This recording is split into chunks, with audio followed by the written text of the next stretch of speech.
9h. Donc, bonsoir tout le monde. Bienvenue à cette séance ordinaire du Conseil municipal du 19 novembre 2024. On va passer à l'ouverture de la séance. Je vais demander aux membres présents de se nommer, en commençant à ma droite. Benoît Martin, conseiller numéro 2. Bonsoir, Marie Boutin, conseillère numéro 3. Conseiller numéro 4. Hélène Gagnon, poste 5.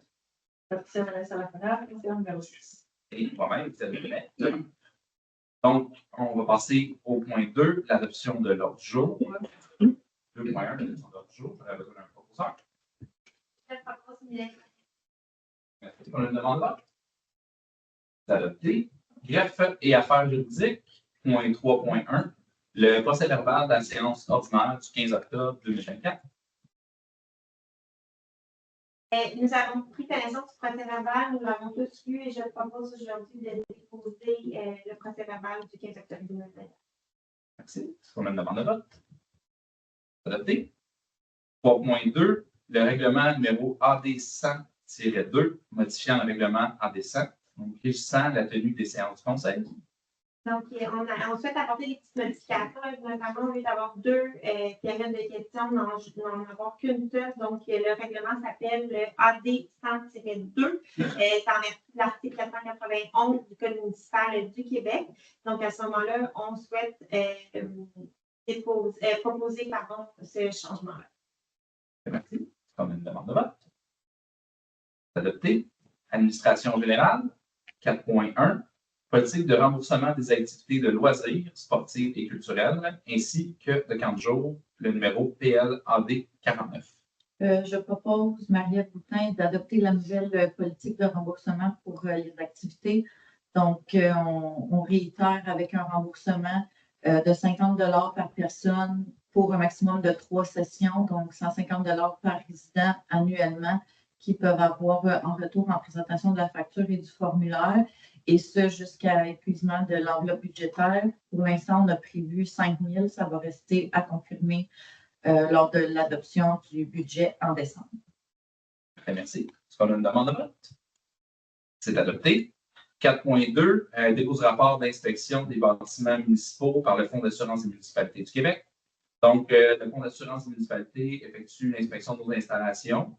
Ils font des demandes de modification selon les nécessités et les observations qu'ils font sur le terrain. Cette année, on a eu quelques modifications qui ont été demandées pour le chalet des loisirs, entre autres, et le vin cru principal, donc ici à la salle du Conseil.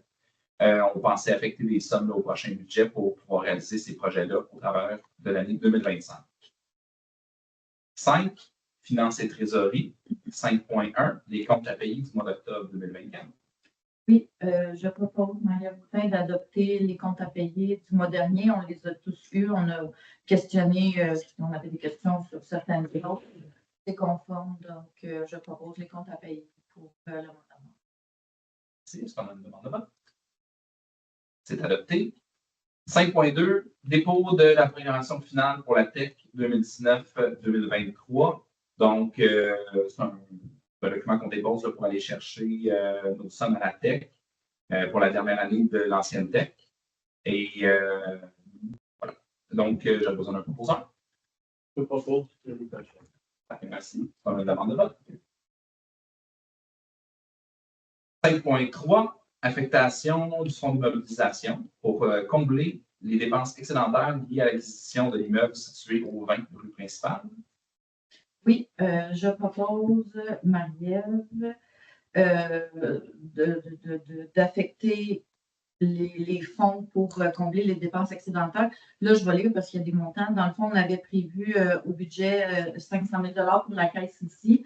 On a eu des dépenses de 93 015,74 $. Par contre, on a eu des redevances, donc des revenus de la part du loyer des jardins, puis la subvention du PRADAM d'un montant de 66 173,55 $.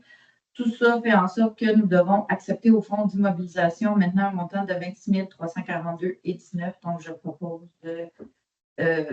d'affecter ce fonds au fonds d'immobilisation. Merci. On a une demande de vote? C'est adopté. 5.4, affectation du fonds de carrière pour combler les dépenses résiduaires liées aux travaux de réfection, une portion de la route Édouard VII, de ponceau et de stabilisation de berge.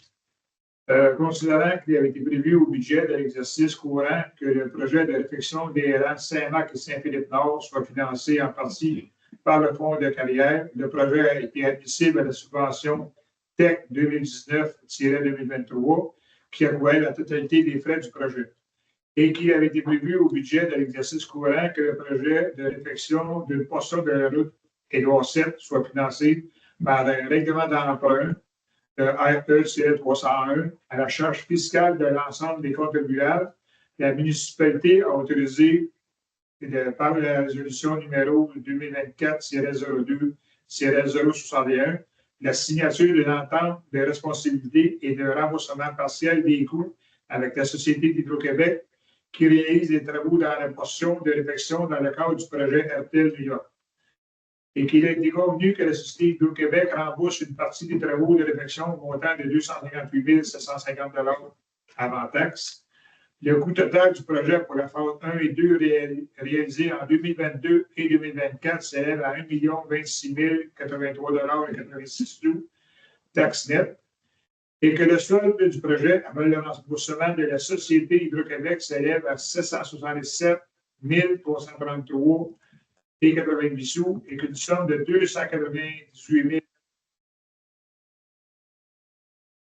000 est affectée du fonds de carrière pour le paiement de la première phase des travaux. Le solde du fonds de carrière au 31 décembre 2023 était de 654 042,54 sous et le solde du projet pour l'année en cours s'élève à 468 870,86 sous. L'article 78.1 de la loi sur les compétences municipales, RQC-47.1, prévoit que la somme versée au fonds réservé doit être utilisée à la réfection ou à l'entretien de tout ou en partie de voies publiques par lesquelles transitent ou sont susceptibles de transiter des substances à l'égard desquelles un droit est payable en vertu de l'article 78.2. La portion de la route Édouard VII où les travaux ont été réalisés se situe justement devant la carrière où transitent chaque jour des centaines de tonnes de substances visées par l'article 78.2. Je propose, Bruno Martel, d'affecter une somme de 468 872,86 sous provenant du fonds de carrière pour le remboursement du solde du projet de réfection d'une portion de la route Édouard VII de Ponceau et de stabilisation des verbes, et d'autoriser la directrice générale et greffière trésorière à procéder aux écritures et virements nécessaires pour affecter cette somme au financement du projet. On a une demande de vote? Adopté. 5.5, dépôt de la liste de virements budgétaires. Donc, dans le but de balancer le budget, il arrive qu'on a à réaffecter certaines sommes d'un poste budgétaire à l'autre. C'est tous des petits montants, là. Dans le fond, c'est juste pour venir boucler le tout. Et donc, ce sont, on dépose la liste de ceux-ci. Les conseillers ont pu consulter la liste et poser leurs questions associées. 5.6, dépôt de l'état d'endettement des personnes pour l'année 2024. Donc, à chaque année, on procède au dépôt de cette liste. Ce sont les factures de taxes et payées qu'on a l'obligation de percevoir. On doit produire cette liste pour l'envoyer par la suite à la MRC aussi, qui nous aidera à percevoir les montants. Sachez que tous ceux qui figurent parmi la liste sont avisés par courrier de façon périodique. 5.7, reddition de compte au PPA ES, volet amélioration. La municipalité de Saint-Georges-Préminaire a pris connaissance des modalités d'application du volet de projet particulier d'amélioration de PPA du programme d'aide à la voirie locale, PAVL, et s'engage à les respecter. Le réseau routier pour lequel une demande d'aide financière a été octroyée est de compétence municipale et admissible par le PAVL.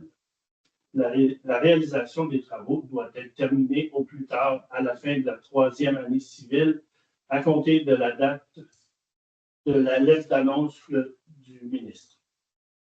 Les travaux réalisés ou les frais inhérents sont admissibles au PAVL.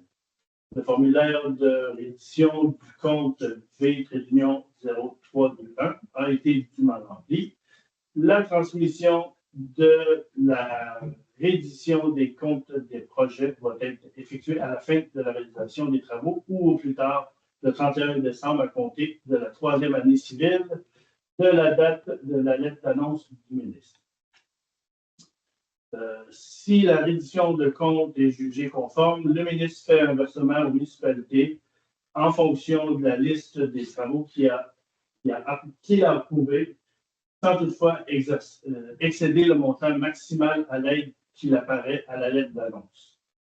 Si la reddition de compte est jugée conforme, le ministre fait un versement, je pense que je l'ai. L'aide financière est allouée sur une période de 3 années civiles à compter de la date de la lettre d'annonce du ministre. L'aide financière est répartie en 3 versements annuels correspondant au total des pièces justificatives reçues jusqu'à concurrence de 40% de l'aide financière accordée pour le premier, 80% de l'aide financière accordée moins le premier versement pour le deuxième versement et 100% de l'aide financière accordée moins les 2 versements pour le troisième versement. Attendu que les travaux effectués auprès du 3e anniversaire de la lettre d'annonce ne sont pas admissibles. Les autres sources de financement des travaux ont été déclarées. Donc, je propose d'approuver les dépenses d'un montant de 10 000 $ relatives aux travaux d'amélioration reliés aux frais inhérents admissibles mentionnés au formulaire B-0321, conformément aux exigences du ministère du Transport du Québec. Parfait, merci. Est-ce qu'on a une demande de vote? C'est adopté. 5.8, la reddition de compte au PAVL. Considérant que le ministère des Transports, de la Mobilité durable et de l'électrification des transports a versé une compensation de 82 459 $ pour l'entretien du réseau routier local pour l'année civile, que les compensations distribuées à la municipalité visent l'entretien courant et préventif des routes locales 1 et 2, ainsi que les éléments des ponts situés sur ces routes dont la responsabilité incombe à la municipalité. Donc, je propose que la municipalité informe le ministère des Transports, de la Mobilité durable et de l'électrification des transports de l'utilisation des compensations visant l'entretien courant et préventif des routes locales 1 et 2, ainsi que les éléments des ponts situés sur ces routes dont la responsabilité incombe à la municipalité. Parfait, merci. Est-ce qu'on a une demande de vote? C'est adopté. Information, services et associations. Vous avez des points pour être pris. Même si je suis plus T'es effectivement là. Oui. Oui, ben, bonsoir. Dans le fond, merci. Cette semaine, à la friperie, c'est une vente à 2 $. Donc, tout est à 2 $. Qui a mentionné sur la page Facebook. Donc, venez nous voir au 144 rue principale à Saint-Édouard. Puis, dans un autre ordre d'idée, la guignolée approche, ça va. Si vous voulez en parler. OK. OK.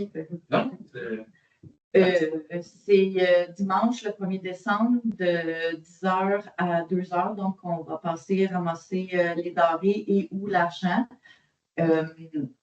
Ensuite de ça, c'est ça que je voulais vous dire. parfait. Soyez généreux. Puis... On avait d'autres points autour de la table? Oui. Pour la bibliothèque. Bref. Donc, pour le mois de décembre, il va y avoir 6 tirages à la bibliothèque. Donc, soyez à l'affût. Inscrivez-vous à la page Facebook de la bibliothèque pour avoir les heures d'ouverture, pour savoir c'est quoi les nouveautés, puis aussi donner votre nom pour devenir bénévole parce que nous sommes à la recherche de bénévoles. Puis, durant le mois, il va y avoir 6 tirages avec, c'est important de venir faire son choix sur les 6 objets qui seront tirés. Donc, chaque fois que vous renouvelez un livre, vous choisissez l'article dans lequel vous voulez participer. Vous inscrivez votre nom, vous le mettez dans la petite boîte et voilà, c'est tout.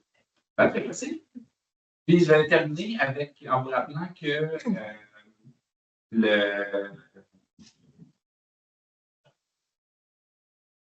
Saguenay et le 1er décembre. Ouais, c'est ça, le 8 décembre. Donc, le 8 décembre prochain, on a également notre traditionnel dépouillement d'arbre de Noël qui se passe à l'extérieur cette année. Donc, c'est entre 13h et 16h. On a quand même déjà 112 enfants qui sont inscrits. Donc, je pense qu'il va y avoir beaucoup d'actions. En fait, il va y avoir vraiment beaucoup d'actions au mois de décembre à Saint-Jean. Parfait. Donc, on passe à la première période de questions. Est-ce qu'il y a des questions dans la salle? Profitez-en, c'est la dernière fois qu'il y a une première période. Évidemment, le moment. Parfait. Donc, il y aura une deuxième période de questions menant la nécessité un peu plus tard. Sécurité publique au point 9. 9.1, l'achat des pinces de désincarcération. Je propose, Marie Boutin, l'achat de pinces de désincarcération au montant de 72 079. On a fait faire 2 soumissions. Ils sont un petit Non, c'est toute la même chose. C'est ça, mon ordi est gelé. Veuillez m'excuser. La première soumission venant de l'Arsenal à 48 000 et la deuxième soumission venant de Boivin et Gauvin au montant de 72 079. Donc, étant donné qu'on a déjà mis des sous de côté au budget, on avait déjà un 25 000, on a prévu un autre 25 000 et il va y avoir un 25 000 supplémentaire qui est prévu au budget 2026 pour acheter ce beau kit-là de pinces de désincarcération. Donc, je propose l'achat des pinces. Parfait, merci. Demande de vote.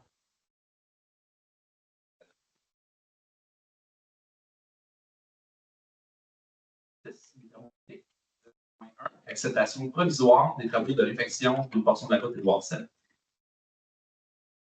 Considérant les travaux de réfection d'une portion de la route Édouard VII et que les travaux ont été complétés en septembre 2024 par l'entrepreneur mandaté Construction TechRock Inc., les déficiences constatées lors de la visite du chantier du 19 septembre 2024 par la firme d'ingénierie Genesco est présentée dans les certificats d'acceptation joints aux pièces justificatives de la séance et que ces déficiences ont été corrigées par l'entrepreneur en date du 30 septembre 2024.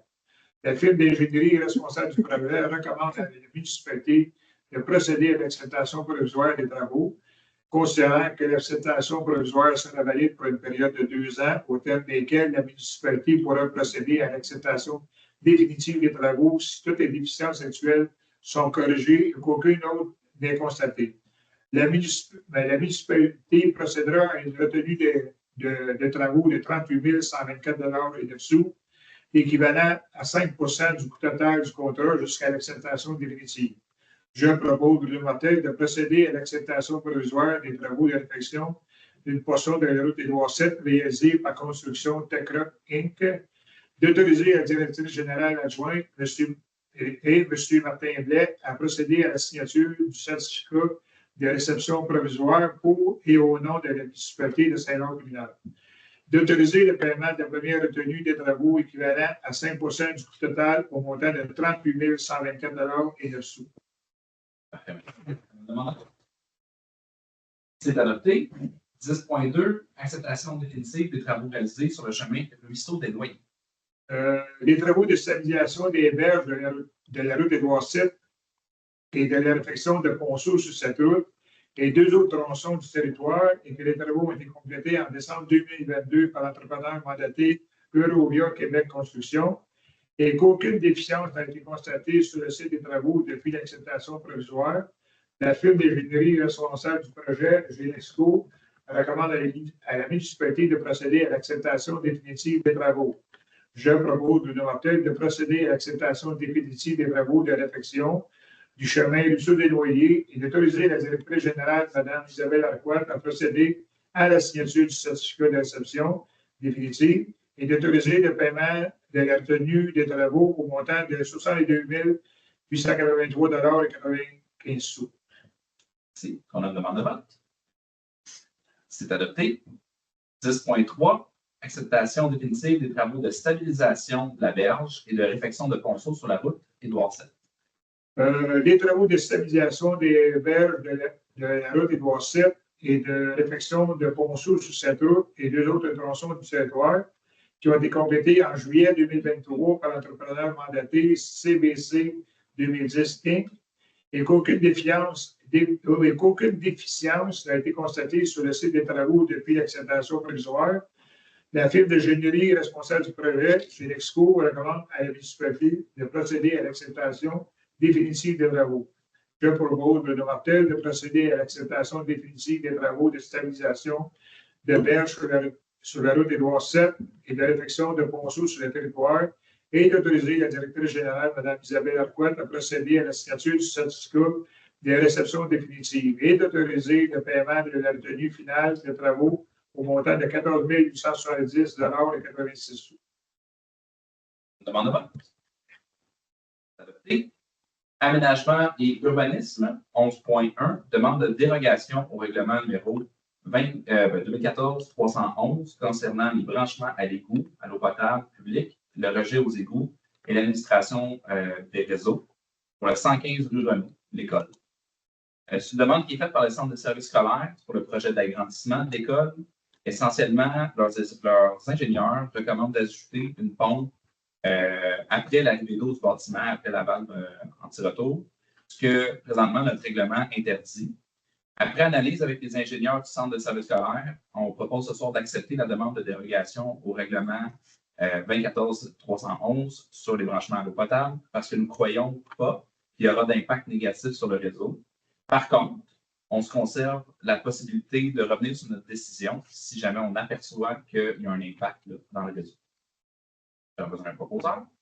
Je retire ça la première propose. Merci. Est-ce qu'on a une demande de vote? Adopté. Hygiène du milieu, 12.1, octroi d'un contrat pour la préparation d'une demande d'autorisation ministérielle pour l'exploitation du puits PP4. Donc, un peu de suivi au sujet des puits. On avait eu plus tôt cette année l'autorisation de se connecter au puits PP4 afin de sécuriser l'approvisionnement en eau pour nos citoyens. Cette autorisation d'urgence est temporaire. Après avoir fait l'analyse des débits et de la qualité de l'eau dans ce puits-là, on est maintenant prêt, on est confiant ce soir de faire préparer la demande d'autorisation pour l'utilisation du puits PP4 à long terme par la firme Technorem au coût de 7 222 $ plus taxes. J'ai besoin d'un proposeur. Je propose Marie-Ève Boutin. Merci. Est-ce qu'on a une demande de vote? C'est adopté. 12.2. Octroi du contrat pour la gestion des infrastructures de traitement de l'eau potable et d'assainissement des eaux usées. Le contrat de la gestion de notre réseau d'aqueduc doit être renouvelé pour l'année 2025. On a eu 2 soumissionnaires cette fois, donc Aquatech pour le montant de 93 370,41 $ et l'entreprise Nordico au montant de 98 655 $ et 4 sous.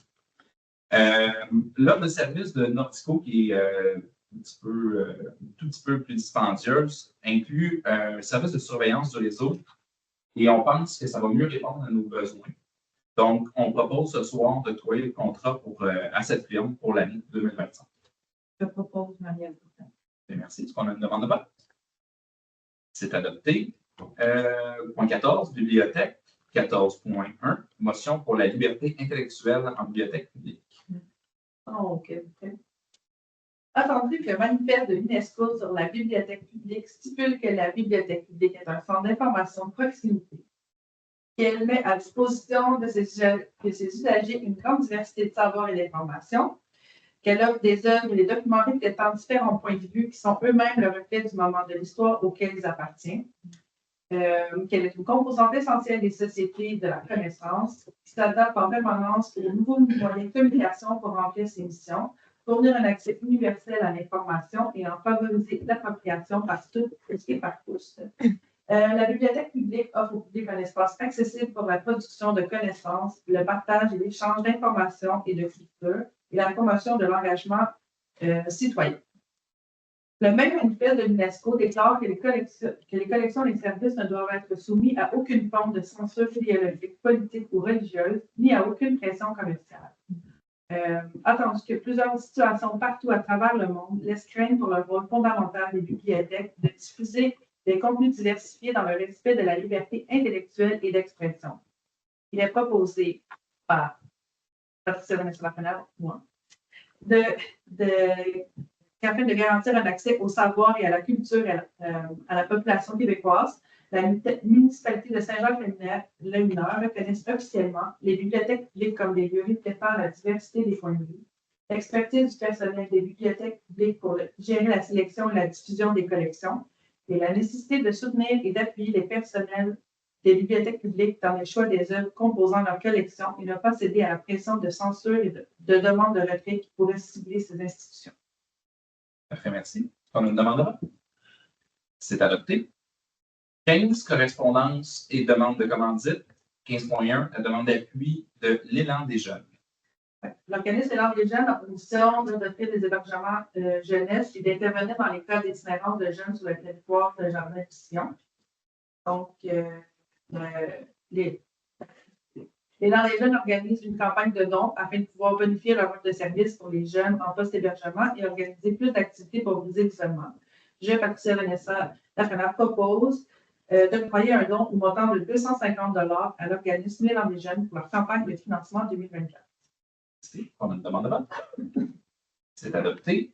15.2, demande de don de la Fondation Gisèle Faubert. Oui, donc dans la même ordre d'idée, la Fondation Gisèle Faubert qui nous demande un don pour les bouquets de poinsettias. C'est quelque chose qu'on avait fait l'année dernière. C'est une fondation qui a pour but de ramasser des dons dans le temps des fêtes par l'entremise de la vente de bouquets de poinsettias. Donc, on a l'ordre de.